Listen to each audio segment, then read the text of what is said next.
I don't remember the phone number, but that's where people can call in and talk to me, ask me questions, throw stuff out there. And unfortunately, it's only a half hour, but it is. All of this, again, is consolidated down into one show over at my Rumble channel, jdrucker.com/Rumble. But if you're watching, like right now, for example, if you're watching on Frank's Speech or Spilly TV, don't leave. Stay here. This is where, the idea here is that this hour is driven by Frank's Speech. It's driven by free speech.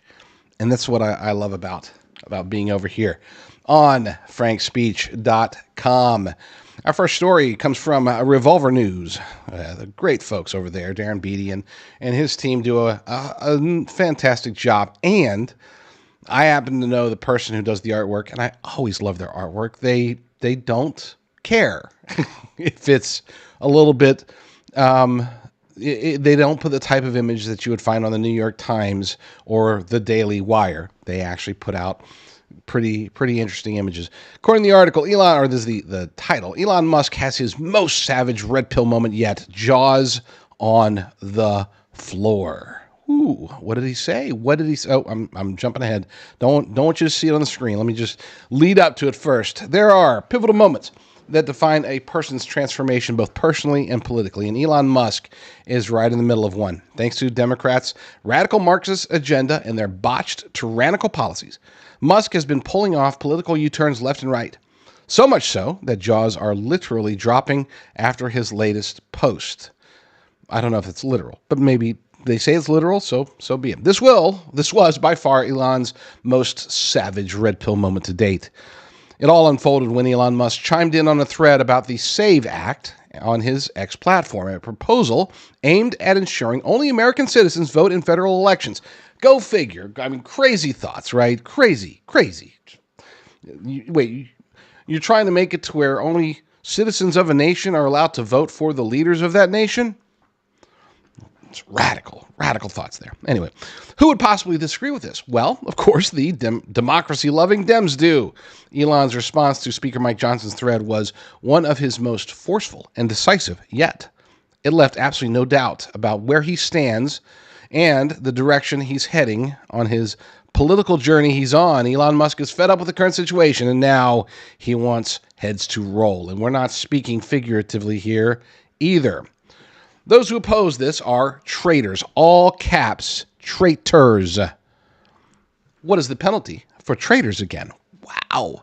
That's Elon Musk. I mean, that's the kind of stuff that if it wasn't Elon Musk, he would probably be under investigation by the FBI. Oh, wait, he's Elon Musk. He's definitely under investigation by the FBI. I would watch your back, Elon. Deep State don't like you talking stuff like that. They might consider that to be a threat. And you know what they do with threats? If you make a threat, you might go to jail for like 2 decades. God forbid. To say the jaws were on the floor is an understatement. We're back to the article. Let's dive into the thread that sparked Elon's... No, let's not. I don't want to dive into the thread. Bottom line is, this is clear as day. Anybody, and it's all Democrats, anybody who's opposed to the SAVE Act, they want to be able to cheat. They want illegal aliens to be able to vote in the 2024 election and beyond. They want permanent Democrat rule. Elon Musk knows this. Everybody knows this. Anybody who's paying attention knows this. Doesn't matter whether they support it or not. There is no illusion amongst Democrats that, this makes sense to have illegal aliens, MS-13 gang members, have the ability to vote. That doesn't, nobody's thinking that, except in the context of, who are these MS-13 gang members? Who are they going to vote for? Of course they're going to vote for us. So yes, so now we got to figure out, what are we going to say? What's in our bag of tricks that we can pull out to say, let's see, if you are in favor of the SAVE Act, here's a good one. Let's pull this one out. Old tried and true card. If you were in favor of the SAVE Act, if you only want American citizens to vote for the leaders of America, then you're a racist. Let me repeat that. You're a racist. That added sound effect was mine. Yeah, I get it. Oh, wait, here we go. This is, no, we're skipping that. All right, good stuff there. Yeah, you get the idea. Elon Musk, red pill is happening as we speak. Speaking of X, though, by the way, here's something that caught my attention on X that just happened today. Today, according to Meta, bans, it didn't happen on X, it's reported on X, but it happened over at Meta. Meta bans, quote unquote, Zionist hate speech. And this is the recap. The recaps are made up from various tweets, X's, or whatever you want to call them. And then they put together, and they're actually, they're relatively good. The AI behind this one, I've talked about it many, many times. I'm very adamantly opposed to artificial intelligence in any form or fashion. But since it's there, I will give kudos, just like I gave kudos to the AI drive-through bot that took my order the other day. I didn't like it, but it did a great job. Same thing here. Meta, according to the AI update over at X, Meta has updated its hate speech policy to ban posts that use the term Zionist in a dehumanizing manner or to call for violence against Jews or Israelis. This policy change aims to combat the use of Zionist as a proxy for hate speech targeting Jewish people and Israelis. The decision has been widely praised by various organizations and individuals for recognizing and addressing the misuse of the term Zionist as a form of anti-Semitism. Now, as I've said a million times before, look, I am fully in support of Israel's right to defend their people, to defend their nation, to take out Hamas. I hope that they take out Hamas. I truly do. Okay, the terrorist organization of Hamas needs to be taken out because they're a terrorist organization and they commit acts of terrorism. I mean, and why we don't, why this is such a huge deal. Well, I do understand, but I'm not going to talk about that here. With that said, I am also, in many ways, a near absolutist, close to a free speech absolutist. So do people have the right, for example, to say from the river to the sea? Yes, they do. In America, they do. Can they call somebody a Zionist and be all sorts of hateful about it? Yes, they can. And while I disagree with them, obviously, I do not agree with the sentiment of from the river to the sea, but there are two ways, and you could say that's hate speech, and I don't care. Okay? There is truly legitimately, there's violent speech, and by violent speech, I mean speech that creates actual violence, and then there's what they like to call hate speech. Okay? Hate speech, sorry, folks, if you disagree with me, but hate speech is lawful speech as long as it's not calling for direct violence. So let me this is a breakdown, okay? This is an example. If you want to say, you want to go out there and on Meta or wherever, X, Facebook, Twitter, whatever, or out in public, if you want to say from the river to the sea, I don't even remember what the rest of the lines are. But if you want to go out and say that, if you want to say, we need, Israel needs to be wiped off the face of the earth, you might say, oh my gosh, that's so horrible. It is. It is horrible. But it's protected speech. Any speech should be protected speech as long as it's not going to cause direct harm.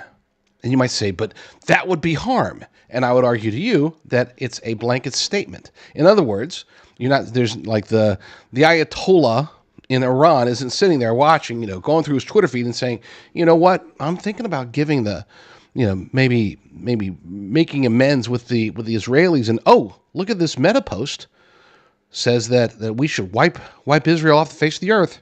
Okay, well, then let's do that. Okay, get the army ready. We're going to Israel. That's not going to happen. Is it hideous, vile speech? You bet it is. Okay, you bet it is. I hate the fact that it's said, but they can say it. This is America. They can say it. And I protect that right. I defend that right. Now, you might say, well, what you say that you're free speech, not on near absolutist. What do you disagree with? Somebody can't say be on a bullhorn, okay, at a pro Hamas rally or whatever. They can't be on the bullhorn and say, look, there's a Jewish man. Everybody go beat the crap out of him. That's not free speech, protected. You can't, and of course, it doesn't matter whether they go and beat him up or not. That is an attempt to cause direct harm, physical harm. That's not protected speech. So, from the river to sea, other hideous comments, wipe Israel off the map, protected speech. I don't like it, but you can say it, and I will defend your right to say it. Go beat up that Jew over there, walking down Fifth Avenue. That's not protected speech. You can't say that. Just like you can't say scream fire in a crowded. That's the old example. You can't scream fire in a crowded movie theater and cause a stampede that ends up hurting or killing people. That's not protected speech either. But saying hideous things about Zionism, that is protected speech. So bad on Meta. Not that you needed any other reasons to think that Meta was bad. This show is about some crazy things every now and then, and I have been wanting to talk about a particular subject for quite a while, actually. And I haven't. I've held off mainly because I need to do more research. It's not out of anything bad. It's just that I don't know enough about it. I hate to sound ignorant, but I just don't. I don't know enough about the topic, so I haven't done my own show. I've been watching videos, and it's sad because that's how I absorb. I read articles, I read studies, I read, then I also watch videos, and I've been making it through these videos on this particular topic for a while, and I've only found a few that are doing it right. I watched an entire video about this quote unquote expert, and I'm sitting there, and by the 20 or 30 minute mark, I'm realizing this guy, not only is he wrong, I think he's disinformation. I think that he's specifically a plant as an expert to take people down the wrong path. So we're going to take a very short break, and we're taking the break a little bit early today because of I'm going to play you a video it's a YouTube channel called Bright Insight. I just discovered it, but I discovered it in my research of Gobekli Tepe. If you've never heard of Gobekli Tepe, let me just give you you know what? I'm actually not going to give you the rundown. I'm not going to give you the rundown because I want Bright Insight to give it to you. I'm going to play that video after the break, and I want you to watch it. It's not too terribly long. It'll take one segment of the show, but I want you to watch it because I have theories. I have thoughts, and I'm not going to go because again, I'm still in research mode. Think of this as a teaser for when I go into my own personal deep dive later on, Lord willing, this week. But if not, by next week, I will go into my own personal deep dive on Gobekli Tepe, and we'll see what this odd place is like. So stay tuned. All right, we're going to do this. I'm going to play this video by the folks over at Bright Insight. That's the name of their YouTube channel. I had just discovered it recently. They're very good. And it's on Gobekli Tepe. It's in Turkey. This, if you're familiar with it, you're probably like, oh, okay, cool. And this is an update because this is relatively recent information about it within the last month. And if you're not familiar with it, then pay very close attention because I truly believe that this might be one of the pieces of information that will come into play and be very important to us, even here in the United States and across the globe. Because I think that this has I'm not going to go into details, but I don't want to spoil anything, but I think this has something to do with the end times. So we'll see. Let me just play the video, and you tell me in the comments what you think. Something incredibly disturbing has come to my attention involving the world's oldest, largest, and arguably the most mysterious structure in all of human history. In fact, what I recently learned is almost unbelievable. Now, let me first say that I imagine by now that we are all familiar with the truly extraordinary site of Gobekli Tepe located in Turkey. Dated at approximately 11,600 years old, it is by far the oldest megalithic site found anywhere on Earth. In fact, it's nearly 7,000 years older than the already mysterious site of Stonehenge, and not only that, Gobekli Tepe is a whopping 50 times larger than Stonehenge itself, as it covers an area of approximately 22 acres. In fact, to put its size into perspective, that's equivalent to 90 football fields combined. And besides the fact that it is the oldest, largest megalithic site on Earth, it is arguably the most mysterious, as it is the very definition of prehistoric, in that we have absolutely no idea who built it, how, or even precisely when. All we know is that it was buried approximately 11,600 years ago, and possibly intentionally, leading many to theorize that it could be a time capsule of some kind. And based on everything that we were taught in school about the emergence of civilization out of Mesopotamia around 6,000 years ago, the discovery of Gobekli Tepe in 1995 totally upended the conventional view of the rise of human civilization, as prior to its discovery, historians would have said that something this old and sophisticated couldn't possibly exist. However, the mystery does not stop there, as this site is comprised of an estimated 200 sophisticated T-shaped pillars, a vast majority of which are still buried underground, but have been identified through the use of ground-penetrating radar. Many of these pillars reach heights of nearly 20 feet tall, in some way as much as 10 metric tons, or just over 22,000 pounds apiece. And notice the 3D carvings of animals and other various depictions on these pillars. In other words, this was carved with the highest level of difficulty possible, as it would be far easier to etch a depiction into stone rather than carve around the stone to shape a 3D object. Make no mistake, this is not some primitive attempt by cavemen to play with rocks, and it could not be more clear that vast planning, logistics, and high levels of ingenuity went into creating this enormous project. Again, the largest of its kind on Earth. So, again, who created this, how, and just as importantly, why? What adolescent prehistoric civilization could possibly have achieved this, and what would motivate them to do so? And this also begs the question as to how they transported hundreds of these pillars, which again, weigh as much as 22,000 pounds or 10,000 kilograms, which only becomes more curious when you consider that this site was created well over 5,000 years before the known invention of the wheel. Think about that. Now, here are a few more details that you should know about this site, which will become very important for what I'm going to drop on you later in this video. The unbelievable part that will startle any enthusiast of ancient history. As I mentioned, ground-penetrating radar has potentially identified an estimated 200 of these pillars, and only 72 have been unearthed in the 29 years since the excavation began in 1995.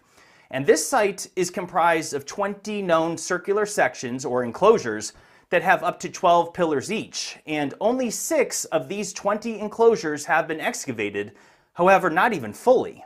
And this does not include a series of square and rectangular compartments, as well as whatever else lies beneath the ground that was not identified through ground radar, as it simply cannot see everything the deeper you scan. And this is just what we see at the surface, as again, the areas needing excavation covers over 22 acres.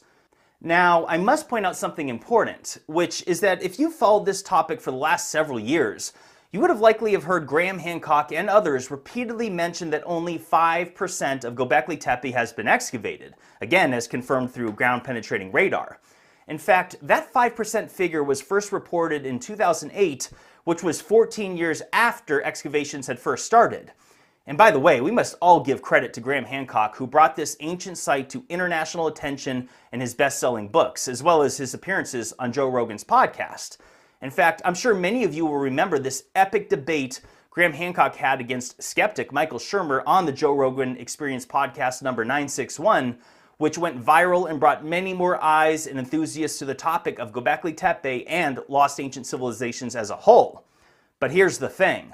That podcast was in May of 2017, more than 7 full years ago. In fact, that became the topic of what is now my oldest video on my YouTube channel. So this got me recently wondering if that 5 percentile excavation figure had improved in the 7 years since. So I took it upon myself to do some inquiring as to what advances of excavations have occurred at this site in the last several years since that 5% figure received international attention. And I was stunned to learn that it had not changed at all in the years between 2017 and 2021, as reported by the WorldHeritageFund.org. However, 2021 is 3 years ago now, so I searched further and found a 2023 article that included a quote by a professional guide that works at Gobekli Tepe, and she stated that the estimate was still only at 5%. How is it possible that no measurable advances to this dig have been made? I mean, excavations began 29 years ago, nearly a third of a century. So why are we still at 5%, and what is the holdup? And this is where things start to get bizarre. While doing my investigations into this matter, author Hugh Newman, who recently visited Gobekli Tepe and corroborated the same thing involving that 5% figure, well, he also said something that stood out to me, where he stated that in the context of future large-scale excavations at Gobekli Tepe, the consensus was that that site might be left for, and I quote, future generations, as there would be more focus placed on excavations at the neighboring site of Karen Tepe, which, by the way, is an incredible site in itself. But wait a second, what do you mean Gobekli Tepe will be left for future generations? That statement took me aback, so I took it upon myself to look into his claims on the matter and was blown away at what I found. The powers that be have chosen to pass on the full excavations to future generations and have chosen to focus on preserving the site and establishing tourism infrastructure there. So, upon learning that, this led me down the path of trying to figure out who exactly manages and funds the site of Gobekli Tepe, and who are the key decision makers deciding what happens at this site. Which led me to the Dogus Group, which is one of the largest private sector conglomerates in Turkey, with a portfolio of some 250 companies in 7 different industries, including tourism. Which is how I came to learn that a 20-year partnership deal was established back in 2016 that enabled the Dogus Group to oversee excavations and tourism management at Gobekli Tepe. And more specifically, this partnership facilitated that the Turkish Ministry of Culture and Tourism will enable the Dogus Group to become the sole partner of this Neolithic site, which includes, and I quote, a generous donation for the ongoing excavations at this site, a sum of $15 million. So real quick, just to clarify, any talk of funding being an issue for the holdup in excavations at Gobekli Tepe is simply not true. That has nothing to do with it. The Dogus Group has no shortage of money, and to be clear, funding was never said to be an issue in slowing the excavation process at this site. So funding aside, the part that I'm going to show you now is the part that's not only disturbing, but practically unbelievable, yet it's managed to hide in plain sight for the last few years. But real quick, let me take this moment to share the sponsor of this video. We've all seen how crazy and uncertain the world has become, which is why all of us should be taking steps to be prepared, which is why I highly recommend the purchasing of an emergency medical kit from the Wellness Company, which will allow you to preemptively obtain prescriptions for antibiotics such as amoxicillin, hydrochloroquine, Z-Pax, Tamiflu, to just name a few, and even ivermectin, which has been incredibly difficult to come by as many doctors bizarrely refuse to prescribe it. And I'm sure we've all noticed the headlines circulating recently involving a potential bird flu infecting chickens and even dairy milk and cows, which is why you should purchase the Contagion Emergency Kit from the Wellness Company, which, by the way, the entire kit will cost you less than most visits to the doctor. Kits are only available in the USA, however, everyone that can obtain one should have at least one of these kits in their household. If we find ourselves in an emergency situation, even a toothache or minor infection could become fatal, which is why preemptively having antibiotics on hand could literally save the life of yourself or a loved one. Head to www.twc.health/brightinsight and use promo code BrightInsight. The link is in the description of this video and the pinned comment down below. Now, with all of that said, back to the disturbing part of this video. So get this. The 20-year partnership was done by members of the World Economic Forum back in 2018. Yes, you read that right. The tentacles of the WEF has seemingly infiltrated the world's oldest and most mysterious structure in all of human history. In fact, the chairman and CEO of the Dogus Group is a Turkish billionaire by the name of Ferit Sahenk, who is a longtime member of the World Economic Forum. And not only that, he's on the Forbes list of top billionaires in the world. And this 20-year partnership deal involving Gobekli Tepe was literally announced at the annual World Economic Forum meeting in Davos, Switzerland. They even had an ice sculpture of Gobekli Tepe carved outside the meeting itself. I mean, you can't make this up. But how on earth have I never heard of this before? I suppose that since it was back in 2016, few were talking about the WEF at that time, as it wasn't until just the last few years that they've received so much global attention. Certainly, much has changed in just the last 4 years alone, as I'm sure many of you have noticed. And although I imagine that most of you have heard of Klaus Schwab and the World Economic Forum by now, but if you haven't, you will certainly want to inform yourself. And I am not going to get into specific details about that organization in this video.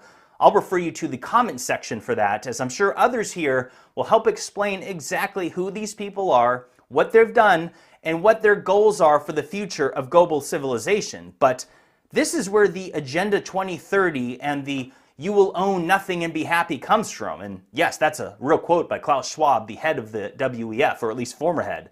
And in fact, I'm sure you've probably heard or seen memes saying that "you will eat the bugs." Well, the WEF is what they're referring to.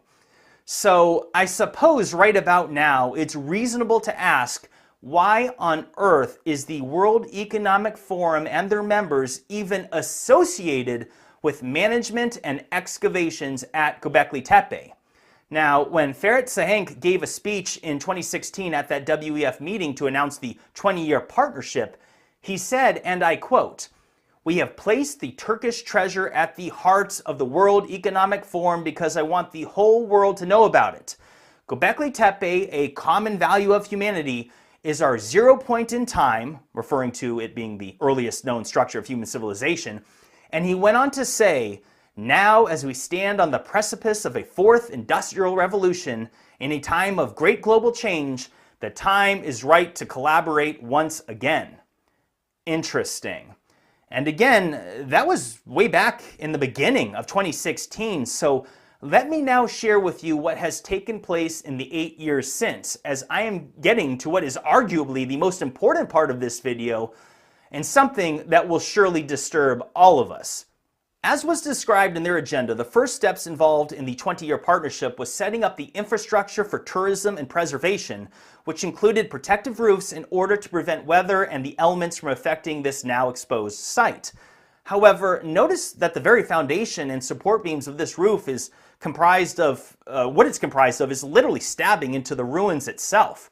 But more than that, notice in these various images, including different angles around the site, clearly show that the permanent viewing platform is not only obstructing the view of different parts of the site, which is a bit ironic, but more importantly, it is quite literally impeding the site from being fully excavated, as it's sitting directly on top of portions of the site that have not yet been dug. In fact, observe the walkway that surrounds the entire area, and notice that it's covering areas which still contain buried ruins, which we know from previous use of ground-penetrating radar scans. And by the way, here's a question. When exactly were these two orchards of trees, which are located in the midst of ruins of Gobekli Tepe, when were they planted? Because I found an aerial photograph from 2004, and as you can see, these two sets of orchards were not there at this time as compared to a more recent photo. Do any ancient ruins lie underneath these orchards? I mean, that is a sincere question, as I do not know if that is the case or not. However, considering we're talking about a total excavation area that's as large as 90 football fields, it would seem that these two sets of roofs and walkways that surround them clearly only make up a small fraction of that 22 acres. And speaking of walkways, it's worth mentioning that there are a total of 900 meters of walkways that were constructed here after this partnership began. And not to mention the roads that were literally built on top of, and in fact, even destroyed ruins at this site. And get this, the wife of the late archaeologist Klaus Schmidt, who was the prestigious German professor who first began excavations at Gobekli Tepe until he unfortunately passed away in 2014, but his widow was an archaeologist herself, and she was invited to tour the new facilities at Gobekli Tepe in 2018. And what she witnessed upset her deeply and ended up garnering worldwide outrage when it was reported. When Mrs. Schmidt visited Gobekli Tepe, she was mortified to see that the use of heavy equipment and asphalt roads and concrete sidewalks had destroyed parts of this ancient site. She was even quoted as saying, "They call it a road, I call it destruction," or the other way around, and went on to say that they are doing everything in a rush that Klaus did not want, as he knew it would destroy Gobekli Tepe, and that she cannot begin to explain the extent of the destruction which she witnessed that morning. She said, and I quote, "My sorrow is hard to articulate. Every time I visit there, I see another fragmentation coming to light." and went on to say that as part of the construction of a protective roof, parts of the wooden walkway have been removed on the assumption that they would be put back later. However, now they are building a permanent concrete walkway instead, she said.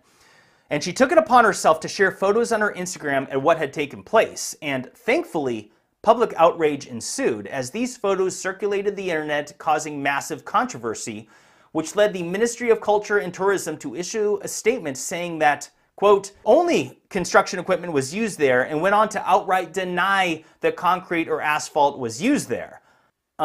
Gee, that sure looks like concrete to me, wouldn't you say? But to make it worse, the ministry doubled down on their claims, saying that the allegations made by Mrs. Schmidt were, quote, baseless and unscientific, and they strongly denied that any historical assets had been damaged. But again, Mrs. Schmidt is an archaeologist herself who worked at Gobekli Tepe alongside her husband. So that's totally insulting to her intelligence to deny what she had saw there with her own eyes. And the reality is that the evidence is there for all of us to see now.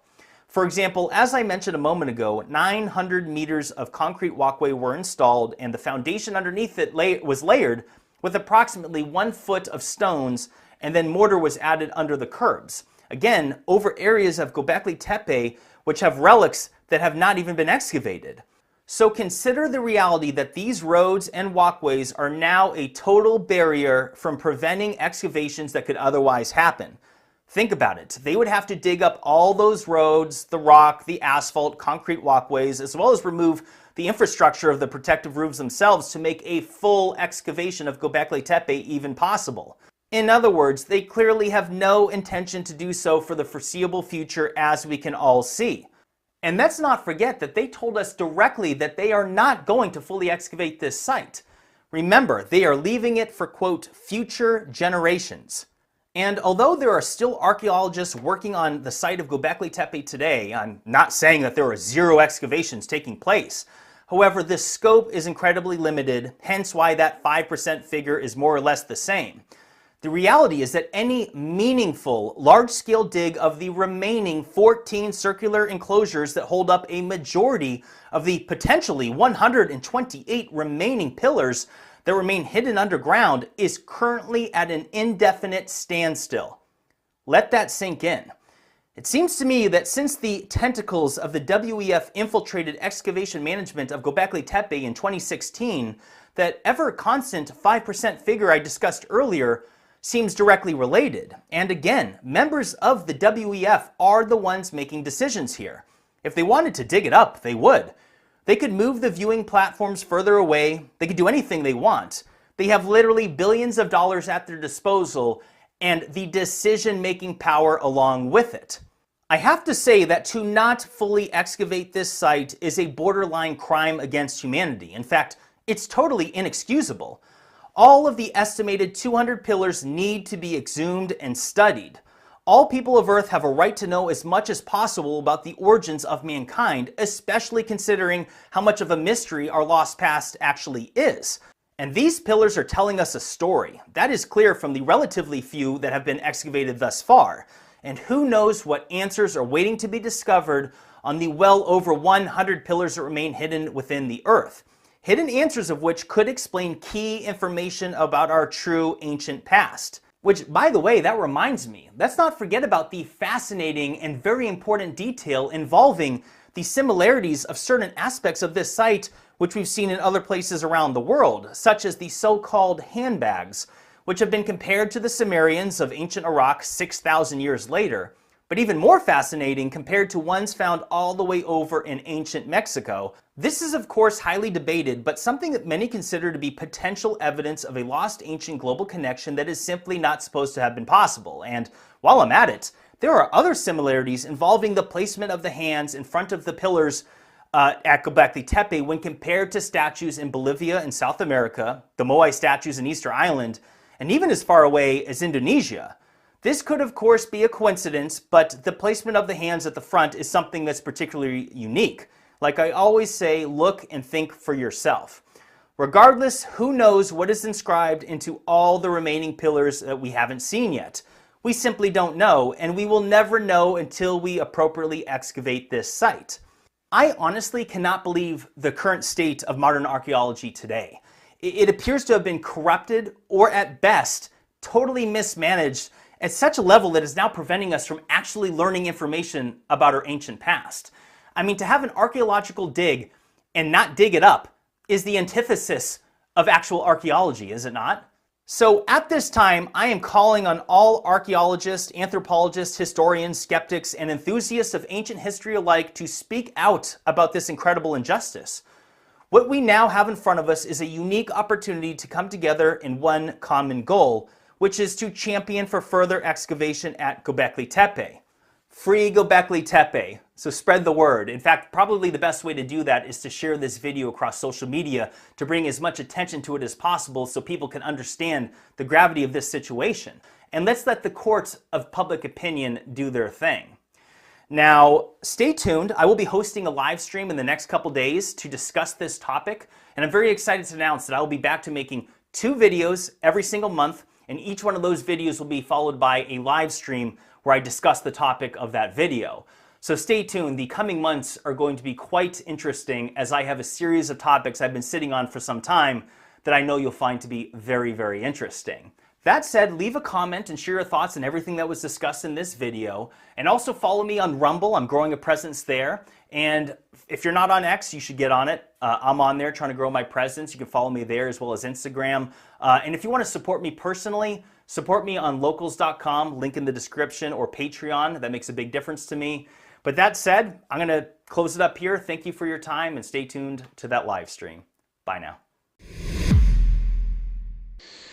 Crazy, crazy stuff. Crazy, crazy stuff. I will be going deeper into Gobekli Tepe myself, and I'm in the process of doing that. I will bring you all more information about it in the coming days. Hopefully it won't take weeks, but I've been researching very thoroughly. It's kind of been my nighttime project lately. And so once I have what I believe to be enough information, I will bring that to you myself. In the meantime, it's good to have the good folks over at Bright Insight make that video as an update and to maybe introduce you to it if you weren't familiar with it. Let's take a quick break, and when we get back, we got more stuff. So stay tuned. I like being a person who focuses on solutions. I don't always have the answers, but I try to at least know 1 or 2 or 5 different ways that we can address an issue. If we're fighting oppression, we know that we must protest. We know that we must be ready to, if necessary, to revolt. If we're fighting against a government that is just doing the wrong things, well, let's figure out who the right people are and get them into office. Those are the types of solutions that just about anybody can offer. If anybody who's out there doing a conservative or alternative news show, they can at least tell you, go vote and go protest, right? But one thing that we have that's unique about us is that we do actually get involved directly with one particular problem. That's long-term survival, preparedness. Just in case, hey, let's say we can't stop the destruction of the United States. Let's say we can't prevent the next cyber attack. Let's say we can't prevent an invasion, God forbid, or anything like that. Then at least we should be able to bug in appropriately. And that's why I'm very proud to be one of the owners of a company that services Americans specifically with long-term storage beef. We're talking about the good stuff. It's not beef crumbles or beef chunks. We're talking about ribeye, New York strip, tenderloin, sirloin. We're talking about freeze-dried. It's cooked sous vide, so then freeze-dried for a 25-year shelf life. So you're good until 2049 if you buy enough of this stuff. All American beef. We don't import anything. It's born, raised, slaughtered, and then packaged and shipped out from Texas. Doesn't ever leave Texas until it's in a bag heading towards your house. So that's my contribution, so to speak. I know it's not much. I know that there's other people that are fighting really hard, getting into heavy activism, fighting the lawfare side for conservatives and all that good stuff.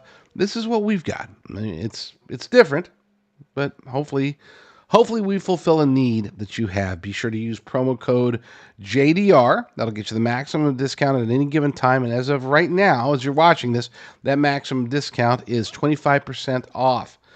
So, yeah, Stock up. Stock up now. Stock up as much as you possibly can. Get high quality beef by going to prepperfarms.com. That's prepperfarms.com. A few days ago, over the weekend, I think it was Friday-ish. Friday? Yeah, we'll say Friday. Over at harbingersdaily.com, which is a good site. You know, I don't agree with 100% of what they say. Actually, I would argue I don't agree with much of what they say, but sometimes they do get it right. In this case, this particular article, they did get very right. It's titled Eco-Theology, the latest departure from the faith, and it's by Dean Dwyer over there. If I use the word theology, most Christians have an accurate understanding of what it means. However, for the benefit of those who may be unclear, the word is composed of two Greek words, theos, which means God, and logos, which means word. In the literal sense, the study of theology refers to the study of words about God, specifically the revelation of God through his true and trustworthy word. Therefore, the knowledge of God is the goal of theology. Now, what if I use the word eco-theology, which, by the way, shouldn't be a word? Well, if you want to know more, this is an excerpt from the Harvard Divinity Bulletin. Okay? Don't forget, Harvard at one point was supposed to be considered a faith-based school. Oh, how times have changed. According to Harvard Divinity Bulletin, this course surveys constructive religious reflection drawn from a variety of religious and spiritual traditions that is informed by an ecological worldview and accountable to various forms of environmental activism. In construction of the syllabus, I sought to include constructive or theological texts from as many different religious traditions as possible. As a result, the course functioned as an introduction to comparative theology as well as to the ways people of diverse faiths think about the environment. This again from the Harvard Divinity School thing. The reading list for the course is somewhat eye-opening, but the last one really caught my attention. It is entitled, When God Was a Bird.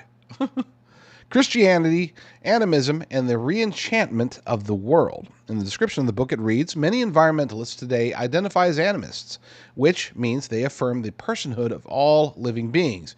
In this volume, Wallace explores what it might mean for Christian theology to embrace the animist world view. Yes. Yes, that's exactly what our very, very malleable and impressionable young people that are going to Harvard, they definitely need more of that animist stuff. Anyway, might I say very strongly that no Christian should be adopting an animist worldview, just in case you thought otherwise. However, syncretism between Christianity, gosh, too many big words. However, syncretism between Christianity and animism is sadly being promoted. The website, christiananimism.com, don't go there, claims as follows, quote, animism is the word most widely used to describe humanity's original spirituality and worldview. We believe it is the original biblical Christian belief. This is why we choose to speak of Christian animism. Wow. The original biblical Christian belief. Wow. I mean, I could stop right there and just stare at the screen dumbfounded, and you would get the point. But I won't. In short, animism is the belief that everything has a soul or a spirit, and since they believe this to be the case, animists believe each anima, Latin for breath or spirit, if you've read Genesis, your alarm bells are already going off, believe each anima is a powerful spirit that can help or hurt them, and therefore they should be worshipped or feared. Generally, animists will deify animals, stars, and idols of any kind. As part of their belief system, they practice spiritism, witchcraft, divination, and astrology, all four of which are spoken about specifically, directly, and very, very unambiguously in the Holy Bible. As we continue, to protect themselves from evil spirits and placate the good spirits, animists use magic, spells, enchantments, talismans, and charms. The Bible very clearly prohibits such practices. Missionary David Scoville wrote this concerning the clear difference between Christianity and the false religion of animism. Quote, animism is a religion because it is a system of beliefs which link a man with his cultural and, within the context of nature, to the supernatural. Very simply stated, an animist is one who believes in spirits, whose activity affects his universe, and whom he seeks to control to his advantage through ritual and ceremony. In other words, witchcraft. The Christian faith proposes one God who alone controls the universe. He is sovereign, doing as he wills within that universe. In contrast, an animist is one who believes in multiple gods or spirits and feels that he, the man, can and must control his universe. We'll do it my way. That's what they say. Thus, through ritual and ceremony, he seeks to placate, manipulate, coerce, or whatever to achieve his best interests. Animism proposes that the right ritual guarantees the right result. So, the animist seeks by all means possible, via his ritual, to rise to the controller position.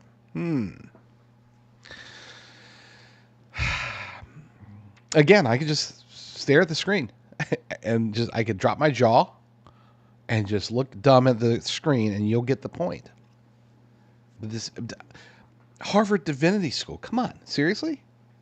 Any divinity school, anybody that claims to be a school of thought that pertains to theology in any way should be... Okay, back to the article before I start spitting. Missionaries worked hard to rid unreached tribes of animism, only to find that mainstream Christianity now wants to adopt it. In 1967, medieval historian Lynn White Jr. wrote in an infamous article entitled The Historical Roots of Our Ecological Crisis. This article was published in Science and argued that Christianity bears a huge burden of guilt for the ecological crisis. White came to this conclusion because he believes that the growing environmental degradation was the result of Christian philosophies that encourage society to regard nature as a simple resource for the sole benefit of humanity. Here are some excerpts from his article. And now, before we get into those excerpts, let's be clear. We are stewards of this earth. We do not worship the earth. We do not control the earth. We're not supposed to destroy the earth, and nor can we, for those who are like, well, but what about man-made climate change? The earth will be destroyed, as will the heavens. In the first heaven, the current heavens and the earth will be destroyed by fire. This is in the Bible.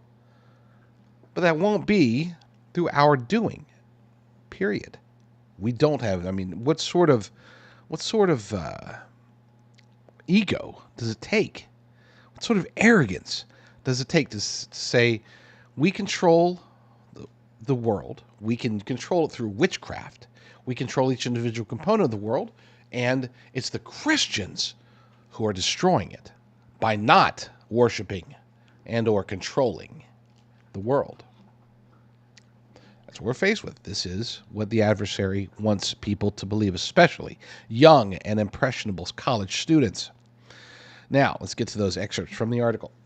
The spirits in natural objects, which formerly had protected nature from man, evaporated. Man's effective monopoly on spirits in this world was confirmed, and the old inhibitions to the exploitation of nature crumbled.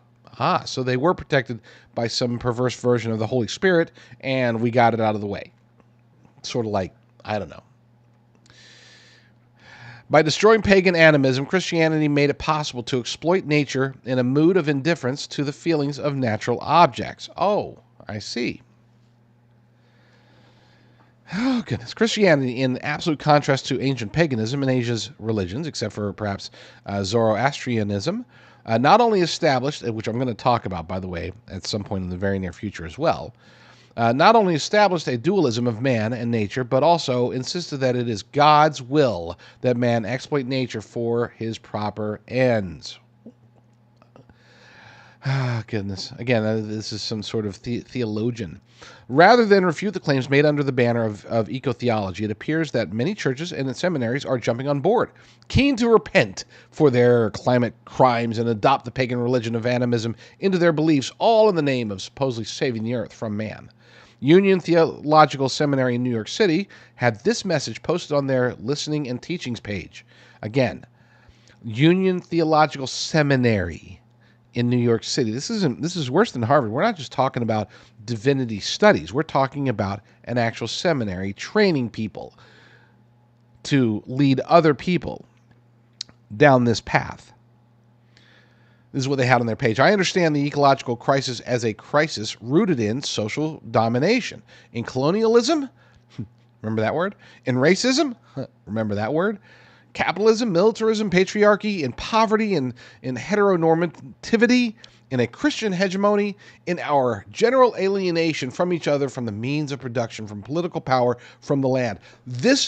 If every single word was on BLM's website or being handed out in an Antifa packet, nobody would bat an eye. Nobody would be like, this sounds kind of weird.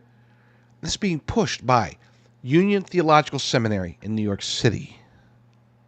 That's not BLM. That's not Antifa. It might as well be, though, because they're actually, again, these are the teachers of the teachers. These are the people that are supposed to be showing young pastors, future pastors, how to pastor. We wonder why the world is lost.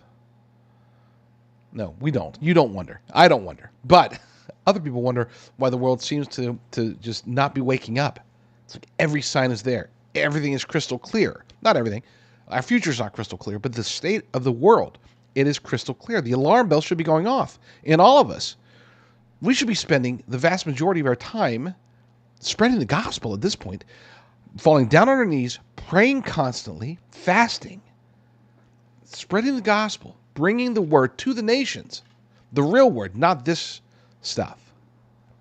And yet here we are. Oh, geez, I'm almost out of time. People, the world, we'll finish up this article. People the world over continue to be fooled by the climate change alarmists.